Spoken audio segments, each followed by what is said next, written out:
Cabinet has determined that the alert level for the whole country should be lowered from level 4 to level 3, with effect from the 1st of June 2020. Moving to alert level 3 marks a significant shift in our approach to the pandemic.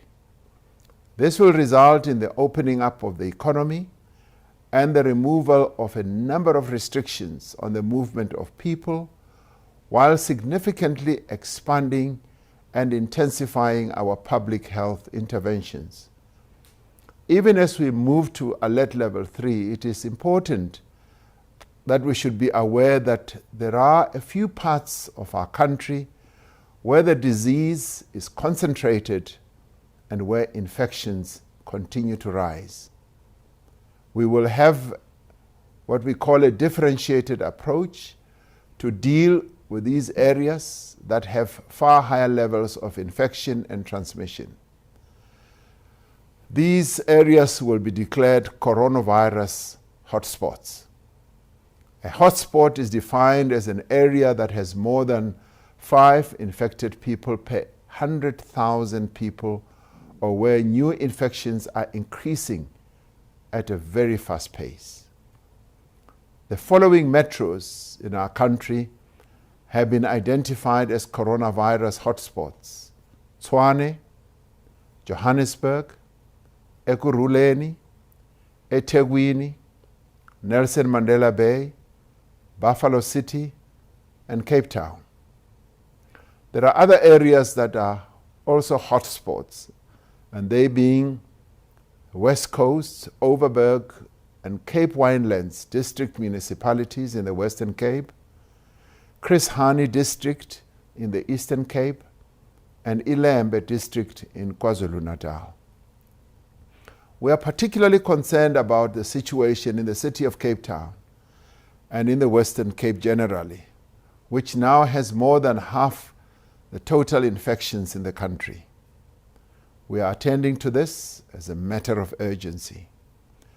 The list of hotspot areas will be reviewed every 2 weeks, depending on the progression of the virus. In dealing with the virus in these areas, we will implement intensive interventions aimed at decreasing the number of new infections. We're putting in place enhanced measures of surveillance, infection control, and management.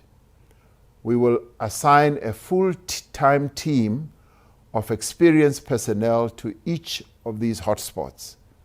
This team will include epidemiologists, family practitioners, nurses, community health workers, public health experts, and emergency medical services, and these will be supported by the Cuban doctors who are experts. We will link each hotspot to testing services, isolation facilities, quarantine facilities, treatment, hospital beds, and contact tracing. Should it be necessary, any part of the country could be returned to alert levels 4 or 5 if the spread of infection is not contained despite our interventions, and that where we see that there is a risk of our health facilities being overwhelmed. In time, however, through our efforts, it will be possible, and we are aiming for this, to place areas where infections are low on levels 2 and 1. The implementation of alert level 3 from the beginning of June will involve the return to operation of most sectors of our economy, subject to the observance of strict health protocols and social distancing rules. The opening of the economy and other activities means that more public servants will also be required to go back to work. This will be done in accordance with provisions of the Occupational Health and Safety Act and as guided by the Department of Public Service and Administration, working together with all government departments. We appreciate the work that continues to be done by public servants, especially those who are in the front line in the fight against COVID-19.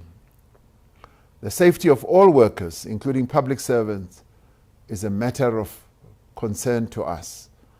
We will continue to make all efforts for the adequate provision of personal protection equipment to ensure safety for everyone while at work. Our priority is to reduce the opportunities for the transmission of the virus and create a safe environment for everyone. We're therefore asking that those who do not need to go to work or to go to an educational institution continue to stay at home. People will also be able to leave their homes to buy goods or obtain services, including medical health care. People will also be able, in this level 3, to be able to exercise at any time during the day, provided this is not done in groups. The curfew and the movement of people will be lifted. Alcohol will be sold for home consumption only under strict conditions on specified days and for limited hours. Announcements in this regard will be made once we have concluded discussions with the sector on the various conditions.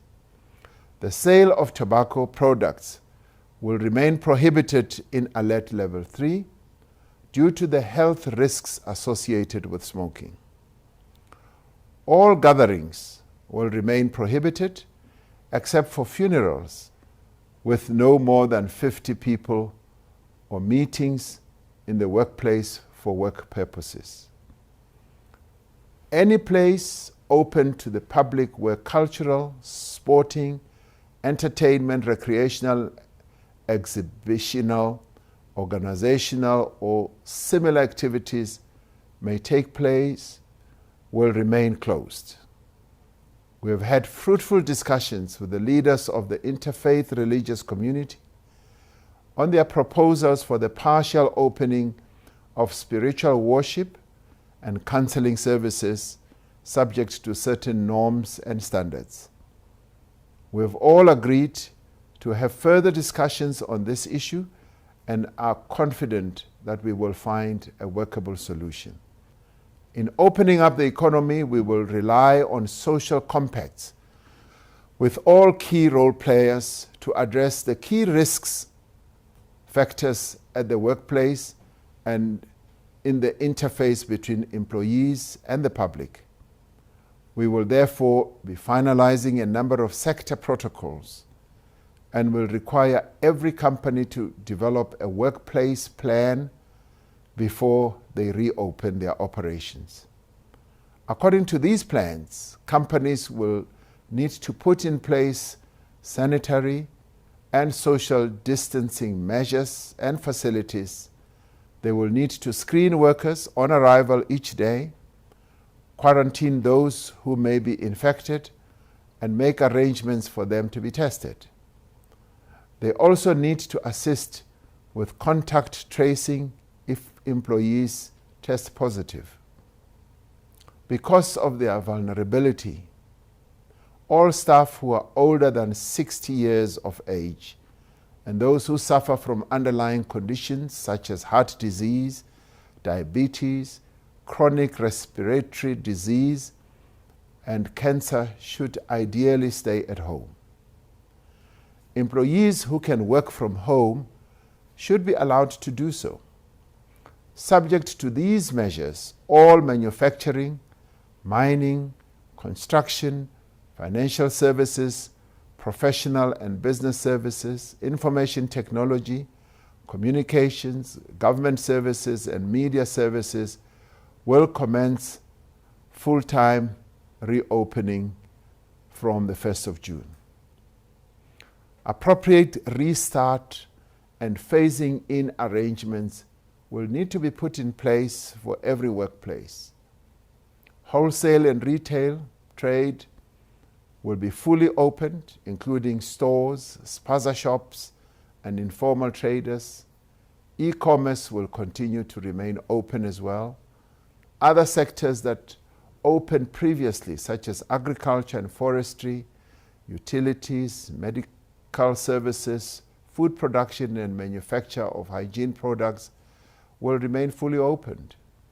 To ensure that we maintain social distancing, certain high-risk economic activities will remain prohibited. These include places such as restaurants, bars, taverns, except for delivery or collection of food. Accommodation and domestic air travel, except for business travel, which will be phased in on dates to be announced. Conferences, events, entertainment and sporting facilities. Personal care services, including hairdressing and beauty services.